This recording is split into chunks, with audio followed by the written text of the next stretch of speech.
Bonjour à tous, nous voilà pour la vidéo numéro 2 de Config Plongée. Nous allons parler aujourd'hui des spools. Donc les spools, c'est un vaste sujet. Donc voici à quoi ça peut ressembler. Donc c'est une bobine avec une certaine longueur de fil, qui est en général du fil assez fin, et qui peut être utilisé dans deux cas majoritaires, à savoir le spool pour larguer un parachute de palier, qui est utilisé en général pour des paliers qui sont supérieurs, enfin qui sont faits dans des profondeurs à partir de 6 mètres, voire au-delà, plus profond. Ou alors des spools type fil d'Ariane qu'on peut utiliser en plongée spéléo, en plongée sous glace, en incursion dans les épaves par exemple. Donc ce qu'il faut avoir à l'esprit, c'est que il faut qu'on soit sur du matériel qui soit qualitatif et fiable. Et ensuite, il faut le configurer de sorte que ça fonctionne. Il y a plusieurs choses. Déjà, première des choses, quand vous recevez une bobine comme ça, celle-là, elle sort directement du commerce, elle est livrée telle quelle. Il faut la débobiner totalement et s'assurer que le fil soit bien fixé sur le spool, c'est-à-dire qu'il y ait à la fin qu'il y ait un nœud, que ce ne soit pas juste enroulé dedans. De sorte que si on déroule complètement le fil, on ne se retrouve pas avec le fil qui part et la bobine dans la main. Donc il faut débobiner l'intégralité, s'assurer de la fixation et rembobiner le fil. Ensuite, il y a plusieurs types de fils. Donc là, on a par exemple ici un fil classique qui a été donc rajouté par moi-même. Un fil nylon classique d'environ 2 mm.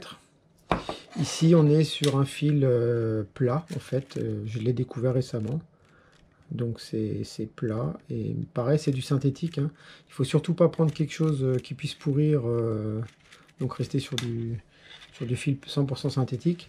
Celui-ci est équipé d'une partie rotative qui permet d'éviter que le fil s'entortille, et ce qui fait quand on le rembobine dans la bobine, pour le coup, il peut avoir une rotation sur lui-même, de sorte à éviter que ça fasse de la vrille, quoi. Après, sur des fils normaux, on ne l'a pas. Ensuite, il existe des bobines en plastique, des bobines en aluminium, qui sont plus qualitatives, qui sont plus jolies. Finalement, l'un dans l'autre, on se retrouve avec des fonctionnalités identiques. Ce qui peut être intéressant à réfléchir, c'est le diamètre du trou de la bobine, pour y passer le doigt pour bien tenir la bobine. Malheureusement, en eau froide, en général, on n'a pas des trous suffisamment grands pour passer le doigt avec un gant très épais, ou les gants étanches, encore mieux. Donc là, on est sur quelque chose de fin, avec une préhension avec les gants qui est un peu limitée. Ici, on a une préhension qui est un peu meilleure du fait du galbe de la bobine et d'un trou un peu plus élevé. En général, on va le prendre entre deux doigts, entre le pouce et l'index, ou le pouce et le majeur, de sorte à pouvoir débobiner comme ça. Voilà pour les bobines. Ensuite, quand on parle de gants épais, la question à se poser, c'est une fois que mon fil il est enfilé dans la bobine, comment l'attraper pour le sortir?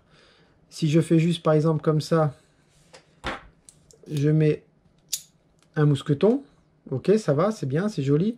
Par contre, quand je vais enlever le mousqueton, avec mes gants, je ne vais jamais réussir à sortir le fil de sa bobine pour pouvoir l'utiliser, si j'ai des gants. Donc, il faut préparer son fil.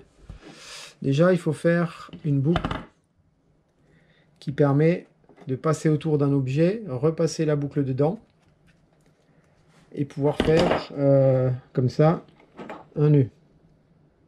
Donc ça, c'est la première des choses. Donc il faut qu'au bout, qu'il y ait une boucle suffisamment grande pour passer la bobine. Alors là, elle est particulièrement grande.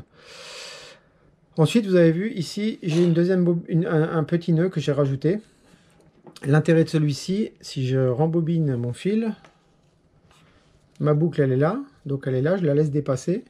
Je continue d'embobiner mon fil. Ma boucle, elle est toujours ici. Je passe ça dedans. Je mets mon mousqueton. Ok, on verra qu'on peut faire mieux que ça. Je l'accroche. Quand je veux l'utiliser, je récupère ma bobine. J'enlève le mousqueton. Je l'accroche sur un anneau de mon gilet. Et j'ai qu'à attraper cette partie-là et tirer dessus. À un moment donné, j'ai tout le fil qui va sortir. Bon, là, c'est un petit peu... Voilà. et je tire dessus et ça vient. Et ce qui fait que même avec des gros gants, cette boucle, j'arriverai à l'attraper. Donc c'est important de toujours avoir quelque chose qui puisse être préhensible même avec des gros gants. Ensuite, on a vu l'histoire du mousqueton. Alors ce qu'on peut faire, c'est par exemple ça et ça. Sauf que là, dans certains gestes, à un moment donné, on peut se retrouver accidentellement, avec un peu de pression, ça s'enlève tout seul. Vous avez vu? Je vais le refaire. Je passe ça là-dedans. Par exemple, je fais ça. Et je l'accroche avec là. Voilà. Donc ça, je peux l'accrocher à mon gilet. Sauf que, ici, en appuyant là, on se rend compte que on peut facilement perdre sa bobine. Donc l'idée, effectivement, c'est pour ça qu'ici, j'ai mis une gaine thermorétractable. Ça reste rigide, c'est facile à attraper. Je passe cette gaine thermorétractable dans un des trous de la bobine. Et ensuite, bon là j'ai mis un peu long, je l'attrape comme ça, je le passe autour en passant derrière le levier et je repasse dedans et je le rentre à l'intérieur. Et là, ça ne peut pas sortir, ça ne peut pas se détacher, c'est forcément bien attaché. Et pour le sortir, il suffit de faire hop et deuxième tour et je l'ai dans ma main. Par contre là effectivement je suis un peu trop long, donc je vais chercher mon fil. En m'aidant bien sûr de cette boucle. Je vais le ranger un petit peu mieux. Il faut laisser environ une petite dizaine de centimètres, même pas. Donc l'avantage de cette partie dure, c'est de pouvoir le passer facilement, même avec des gros gants et l'attraper. Clac. Je récupère mon mousqueton qui est fixé sur mon gilet. On va en prendre un plus gros, ça va aussi. Comme ça. Je le passe un tour derrière le loquet.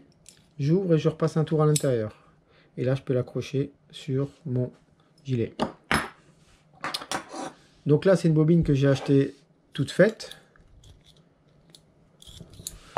Donc c'est la même que celle-ci. Avec la partie rotative. Avec la ficelle. Donc cette ficelle, elle est arrivée nue. J'en ai fait quoi? Et ben, j'ai tout simplement rajouté le petit anneau pour pouvoir attraper avec les gros gants. Et j'ai rajouté un bout de thermo rétractable. Ah bah en fait il était déjà celui-ci. Et je me retrouve dans la même configuration que l'autre bobine. Donc j'ai bien ma boucle là qui va me permettre d'attraper le fil. Je passe ça dedans. C'est même un peu loin, on va le mettre un petit peu plus court. Je passe ça dans un trou.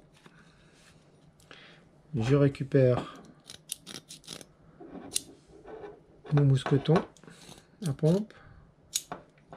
Je passe autour, derrière le loquet, je repasse autour et je le glisse dedans.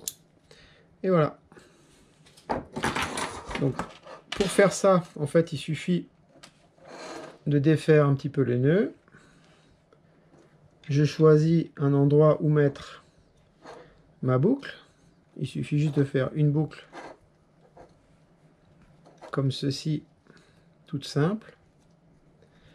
Il faut qu'elle fasse quelques centimètres. Voilà, comme ça. Et ensuite, je rééquilibre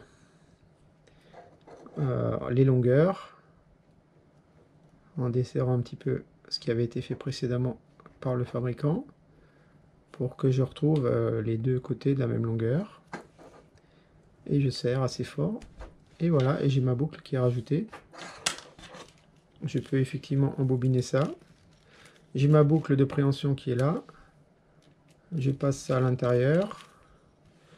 Et je peux faire mon petit... Bon là il est un petit peu trop court, il faudra que je le refasse. Parlons un petit peu du bobino, enfin du spool sur le parachute. Donc il faut attacher la ficelle de manière sûre au niveau du parachute. En général les parachutes sont munis d'un anneau. Là on a un anneau ici. Donc voilà. Et ensuite moi j'ai fait le choix de garantir le maintien du mousqueton sur le fil en le passant, en prenant un mousqueton avec un anneau comme ça. à la place d'un double mousqueton, ce que souvent certains utilisent. Comme ça, quoi qu'il arrive, je risque pas de le perdre. Bien sûr, quand je débobine mon parachute, le parachute va partir à la verticale. Celui-là, il va tout simplement glisser pendant le débobinage du parachute. Et après, il suffira juste, une fois que le parachute sera arrivé en surface, il suffira juste de prendre et la ficelle et un trou pour verrouiller la longueur et pouvoir éventuellement se maintenir de sorte à pouvoir tenir le parachute à la bonne longueur. Et une fois que je vais remonter, et ben je vais pouvoir rembobiner tranquillement mon parachute comme ceci. Et mon mousqueton, je ne le perdrai jamais. Et là, j'ai fait une boucle aussi qui me permet éventuellement, en cas de besoin, de tirer sur la ficelle. Mais dans le cadre du parachute, normalement, c'est pas nécessaire. Donc pour éviter que ça se débobine et que ça parte, je l'accroche comme ça et je le glisse dans la petite pochette. Voilà, et ça je peux l'accrocher avec un autre mousqueton au gilet. Voilà.